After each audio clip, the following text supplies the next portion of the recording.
Hi friends, welcome to our channel. இன்றைக்கி நம்ம வீடியோவில் என்ன பார்க்க போகிறோம் அப்படின்னா, தினமும் ஒரு தலைவரில் காந்தியை பற்றி தான் பார்க்க போகிறோம். ஓகேவா? மோகன்தாஸ் கரம்சந்த் காந்தியை பார்க்கலாம். அவரோட காலம் பார்த்தோம் அப்படின்னா 2/10/1869 முதல் 30/1/1948 வரை. எங்கே பிறந்திருப்பார் அப்படின்னா குஜராத்தில் போர்பந்தரில் பிறந்திருப்பார். பெற்றோர் பார்த்தோன்னா காபா காந்தி இல்லைன்னா கரம்சந்த் காந்தி அப்படின்னு சொல்லலாம். அம்மா வந்துட்டு புத்திலிபாய். அவரோட வாழ்க்கை வரலாறு பார்க்கலாம். இவரின் தந்தை போர்பந்தர் அரசின் திவானாக பணிபுரிந்தவர். 1883ஆம் ஆண்டில் 13 வயதான காந்தி 14 வயதுடைய கஸ்தூரிபாய் மகஞ்சி கபாடியை மனம் புரிந்தார். இவருக்கு 13 வயசு தான், ஆனால் அவங்களுக்கு 14 வயசு அவங்க ஒய்ஃப்க்கு. ஓகேவா? அப்போ மனம் புரிஞ்சிருக்காங்க, மேரேஜ் பண்ணிட்டாங்க. காந்தி இளம் வயதில் படித்த நூல் எதுன்னு பார்த்தோன்னா சிரவண பிதிர்புத்தி. காந்தி ஹரிச்சந்திரன் நாடகத்தை பார்த்து உண்மையை பேச வேண்டும் என்பதை உணர்ந்தார். உண்மையை தான் நம்ம பேசணும் அப்படின்னு சொல்லிட்டு எதை பார்த்து உணர்ந்துட்டாரு அப்படின்னா ஹரிச்சந்திரன் நாடகத்தை பார்த்து அவர் அந்த மாதிரி இருந்தார். அடுத்தது 1888 பாரிஸ்டர் பட்டம் வாங்க லண்டன் சென்றிருக்காரு. 1891 பாரிஸ்டர் பட்டமும் பெற்றுட்டாரு. தென்னாப்பிரிக்காவில் இருக்காரு, தென்னாப்பிரிக்கா போயிருப்பாரு. அங்கே வந்து என்னென்ன போராட்டங்கள் நடந்தது அப்படின்னா 1893 ஏப்ரலில் தென்னாப்பிரிக்கா பயணம் வந்து போகிறாரு. எங்கே போகிறாரு? தென்னாப்பிரிக்கா. 1893 தான் வந்துட்டு போகிறாரு. தென்னாப்பிரிக்காவில் தான் முதல் முறையாக அவர் இனவெறியை எதிர்கொண்டார். தென்னாப்பிரிக்காவில் காந்தி வெளியிட்ட நூல் எதுன்னு பார்த்தோன்னா இந்தியன் ஒப்பீனியன் அப்படின்ற நூலை வந்துட்டு வெளியிட்டிருக்காரு. காந்தியடிகளின் தாக்கம் ஏற்படுத்திய புத்தகம் என்னென்னு பாருங்க. கடவுளின் அரசாங்கம் உன்னிடம் உள்ளது. டால்ஸ்டாயோட தான் அந்த கடவுளின் அரசாங்கம் உன்னில் உள்ளது. அண்ட் டூ த லாஸ்ட் வந்து ஜான் ரஸ்கின் எழுதியிருப்பாரு. சட்ட மறுப்பு வந்து தாரோவின் சட்ட மறுப்பு. தாரோ தான் வந்து சட்ட மறுப்பு எழுதியிருப்பார். இது எல்லாமே வந்துட்டு காந்தி வந்து அவருக்கு பிடிச்ச புக்கு, நல்லா அதை வந்து படிப்பார் அந்த மாதிரி. நெக்ஸ்ட் வந்து ஃபீனிக்ஸ் குடியிருப்பு டால்ஸ்டாய் பண்ணை வந்து நிறுவிப்பார். ஃபீனிக்ஸ் குடியிருப்பு எப்போ நிறுவிப்பாருன்னா 1905. டால்ஸ்டாய் பண்ணை வந்து 1910 நிறுவிப்பார். வணிகரான தாதா அப்துல்லாவின் வழக்கிற்கான வழக்கறிஞராக 1893ஆம் ஆண்டில் காந்தி தென்னாப்பிரிக்கா சென்றார். 1893 தான் வந்துட்டு காந்தி தென்னாப்பிரிக்கா சென்றிருப்பார் இல்லையா? அதை தான் சொல்கிறாங்க. 1893ஆம் ஆண்டு ஜூன் 7 அன்று வெள்ளையருக்கு மட்டும் என ஒதுக்கப்பட்டிருந்த ரயில் பெட்டியில் பயணம் செய்த காரணத்தால் தென்னாப்பிரிக்காவின் பீட்டர்ஸ்பர்க் நிலையத்தில் அவர் ரயிலிலிருந்து வெளியேற்றப்பட்டாங்க. தென்னாப்பிரிக்காவில் உள்ள இந்தியர்களுக்கு எதிரான பாகுபாடுகளை எதிராக போராட நடால் இந்திய காங்கிரஸை 1894ஆம் ஆண்டு நிறுவினார். இந்திய ஒப்பீனியன் என்னும் பெயரில் செய்தித்தாள் ஒன்றை 1903ஆம் ஆண்டு ஜூன் 6 அன்று தென்னாப்பிரிக்காவில் வந்து நிறுவியிருக்காரு. இந்தியன் ஒப்பீனியன் அப்படின்ற இதழும் வந்துட்டு இவர் தான் நிறுவியிருக்காரு. நடால் இந்திய அவசரகால உதவி படையை காந்தி உருவாக்கினார். இப்படை 2ஆம் போயரின் போரின் போது படுக்கையை சுமப்பவர்களாக ஆங்கிலேயர்களால் பயன்படுத்தப்பட்டது. நடால் இந்திய அவசர கால உதவி படையை காந்தி வந்து உருவாக்கியிருக்காங்க. இந்த படை பார்த்தோன்னா 2ஆம் போயர் போரின் போது படுக்கையை சுமப்பவர்களாக ஆங்கிலேயர்களால் என்ன பண்ணுறதுன்னு பயன்படுத்தப்பட்டது. 1906ஆம் ஆண்டு செப்டம்பரில் உள்ளூர்வாழ் இந்தியர்களுக்காக எதிராக பிறப்பிக்கப்பட்ட டிரான்ஸ்வால் ஆசிய அவசர சட்டத்தின் எதிர்த்து முதல் சத்தியாகிரக பிரச்சாரத்தை அவர் எப்போ தொடங்கியிருப்பாருன்னா 1906ஆம் ஆண்டு. மீண்டும் 1907ஆம் ஆண்டு கருப்பு சட்டத்துக்கு எதிராக சத்தியாகிரகத்தை அவர் நடத்தியிருக்காரு. மேலும் இவர் 1913ஆம் ஆண்டு கிறிஸ்தவர் அல்லாதோரின் திருமணங்களை ரத்து செய்யும் சட்டத்தையும் எதிராக என்ன பண்ணியிருக்காருன்னா போராடியிருக்காரு. நெக்ஸ்ட் ஒன், இரண்டாம் போரின் போது இந்தியர்களின் அவசரகால உதவி பிரிவை உருவாக்குவதற்காக அரசால் காந்திக்கு 1914ஆம் ஆண்டில் கைசரி ஹிந்த் அப்படின்ற தங்க பதக்கம் வந்துட்டு வழங்கப்பட்டது. யாருக்கு? காந்திக்கு. ஆனால் இந்த விருதானது 1919 நடைபெற்ற ஜாலியன் வாலாபாக் படுகொலை பின்னர் நடைபெற்ற ஒத்துழையாமை போராட்டத்தின் போது திருப்பி வந்து காந்தியால் திருப்பி வந்து காந்தி வந்து கொடுத்துட்டாரு. இவரின் தென்னாப்பிரிக்கா வாழ்நாளின் போது நீதிமன்றத்தில் காந்தியின் மொழிபெயர்ப்பாளராக யார் இருந்திருப்பாங்க அப்படின்னா ரெட்டைமலை சீனிவாசன் இருந்திருப்பார். ஓகேவா? திருக்குறளின் மகத்துவத்தை புரிந்து கொள்ள இவரிடம் இருந்து காந்தி தமிழ் மொழியை கற்றார். திருக்குறள் மகத்துவத்தை தெரிந்ததுக்காக இவர்கிட்ட இருந்து தான் காந்தி என்ன பண்ணியிருப்பாருன்னா இவர்கிட்டனா யார் இந்த ரெட்டைமலை சீனிவாசன் இருக்கார் இல்லையா, அவர்கிட்ட இருந்து தமிழ் மொழி வந்து கற்றிருந்திருக்காரு. மேலும் அவரிடம் இருந்து மு.க. காந்தி என்னும் தமிழ் மொழியில் கையெழுத்திடவும் கற்றுக்கொண்டார். அப்போ அந்த காந்தி அப்படின்ற கையெழுத்தை வந்து போடுறதுக்கு தமிழில் யார்கிட்ட இருந்து கற்றுக்கிட்டாரு அப்படின்னா ரெட்டைமலை சீனிவாசன் தான் வந்துட்டு கற்றுக்கிட்டாரு. தெலையடி வள்ளியம்மை எனும் தென்னாப்பிரிக்கா வாழ் தமிழ் பெண் காந்தி தமிழ் மொழியை கற்பித்து கொடுத்தார். காந்தியின் அரசியல் வாழ்க்கையானது தென்னாப்பிரிக்காவில் குடியேறிய ஆசிய மக்களுக்கு எதிரான மோசமான நடத்தைகளை எதிர்த்து தொடங்கிய சட்டமறுப்பு இயக்கத்தின் மூலம் ஆரம்பித்தது. அங்கேயே சட்டமறுப்பு இயக்கம் வந்து ஸ்டார்ட் பண்ணிட்டாரு. 1910ஆம் ஆண்டில் காந்தி அவரின் நண்பரான ஹெர்மன் கல்லென்பேக்கின் உதவியுடன் ஜோகன்ஸ்பர்க்கில் அருகில் தனது தென்னாப்பிரிக்க நடவடிக்கைகளின் செயற்பாட்டு தலைமையாக டால்ஸ்டாய் தோட்டத்தை வந்து நிறுவியிருக்காரு. ஓகேவா, டால்ஸ்டாய் பண்ணை வந்து நிறுவியிருக்காரு.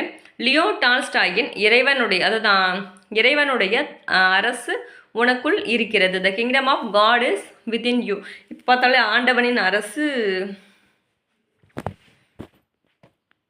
கடவுளின் அரசு உன்னிடம் உள்ளதுன்னு இப்போ பார்த்தோம்ல, அதுதான். ஓகேவா, இதே மாறி மாறி கொடுத்துருக்க வேர்டில். இதுவே இவரின் ஆழ்மனதில் குரல் பற்றிய பேச்சிற்கும் எளிமையான வாழ்வை வாழ்வதற்கும் காரணமாகிறது. தென்னாப்பிரிக்காவில் இந்தியர்களின் உரிமையை பெறுவதற்காக 1913ஆம் ஆண்டின் நவம்பரில் பெரிய நடைப்பயணம் ஒன்றை காந்தி தொடங்கியிருக்காரு. இந்தியாவிற்கு திருப்பி வராரு. எப்போ வராருன்னு பாருங்க.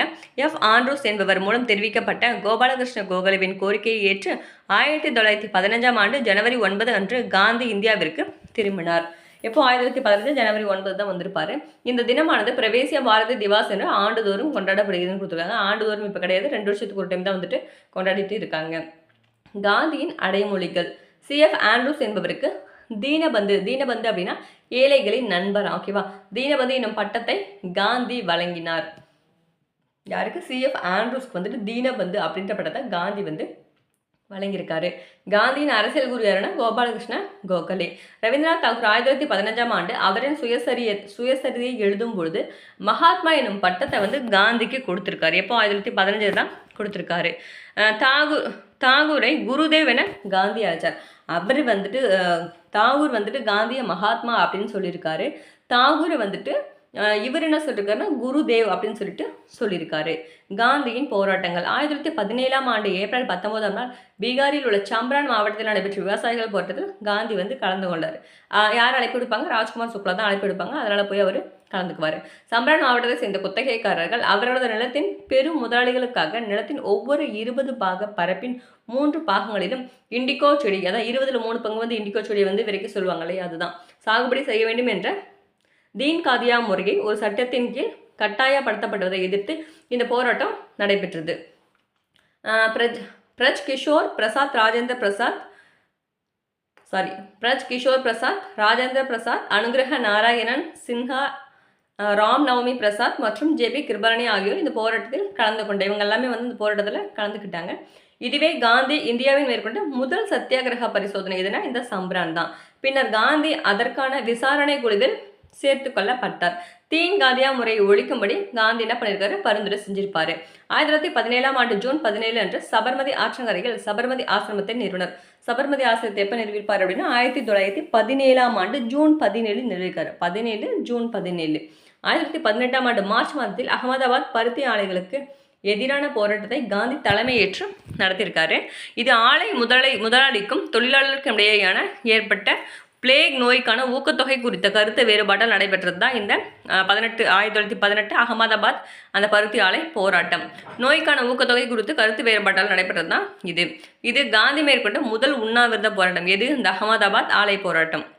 நெக்ஸ்ட் ஒன், முன்னணி ஆலை உரிமையாளர்களில் ஒருவரான அம்பாலால் சாராபாயின் சகோதரியான அனுஷியா பென் காந்தியின் இந்த போராட்டத்தில் அவரது பிரதானமான தளர்கர்த்தர்களில் ஒருவராக விளங்கினார். யாரு? அனுஷியா.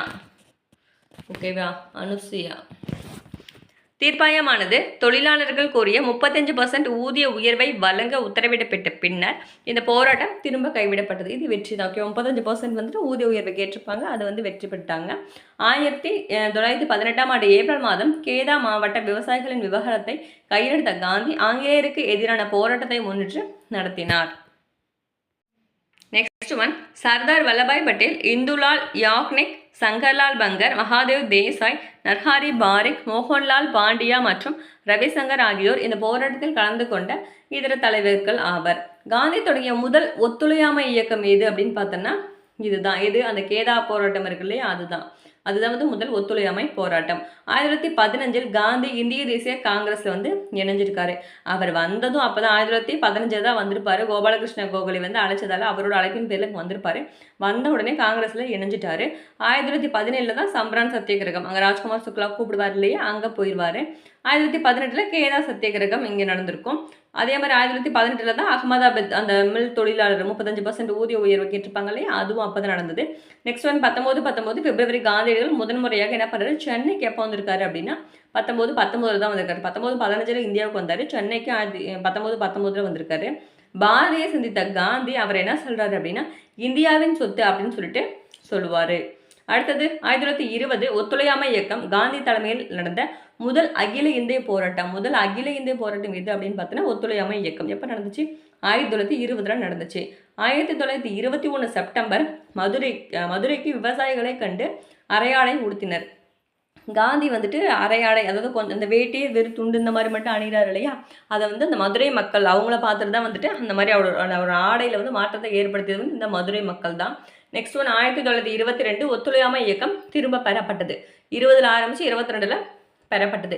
ஏன் அப்படின்னா 1922 பிப்ரவரி 5 வந்து சௌரி சௌரா நிகழ்ச்சியை தொடர்ந்து ஒத்துழையாமை இயக்கம் திரும்ப பெறப்பட்டது. சௌரி சௌரா இயக்கம் இருக்கு இல்லையா, உத்தரப்பிரதேசம் அங்கே வந்து நடந்திருக்கும். 22 போலீஸ் வந்துட்டு இறந்துருப்பாங்கல்ல, அதுதான்.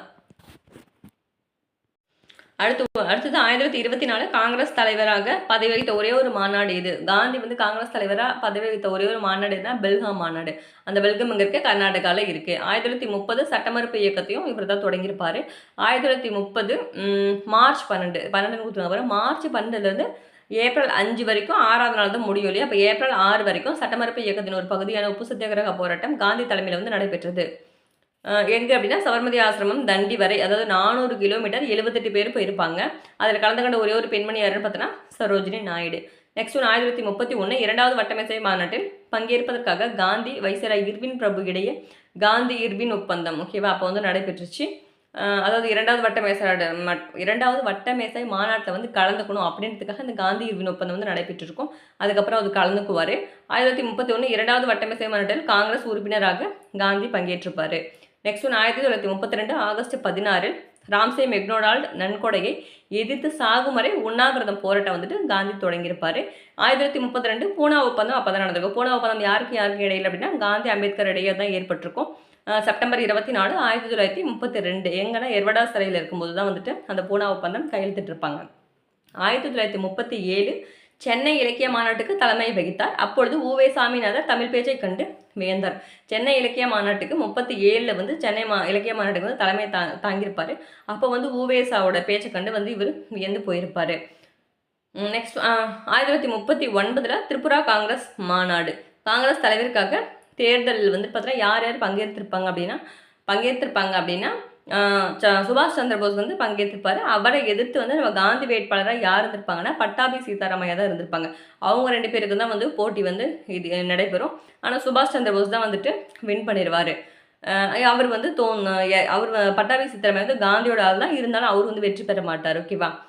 அதனால தான் வந்துட்டு அவர் சுபாஷ் சந்திர போஸ் வந்துட்டு பதவி விலகிட்டு அவர் போயிட்டு இந்த ஃபார்வர்ட் பிளாக் கட்சி வந்து ஆரம்பிச்சிருவார் 1939 அப்போவே. அடுத்து பார்த்தோன்னா 1940 தனிநபர் சத்தியாகிரகம் தொடங்க காரணமாக இருந்தவரும் காந்தி தான்.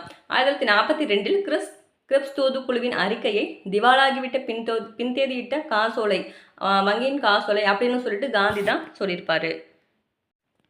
1942 ஆகஸ்ட் 9 வெளியான வெள்ளையனே வெளியேறு இயக்க தீர்மானத்தை கொண்டு வந்து அகில இந்திய அளவில் போராட்டம் நடைபெற காரணமாக இருந்தவர் காந்தி. 1942 ஆகஸ்ட் 9 காலை 5 மணி அளவில் வந்து கைது செய்யப்பட்டார். 1944 மே 5 விடுதலையும் செய்யப்பட்டுட்டார், ஓகேவா.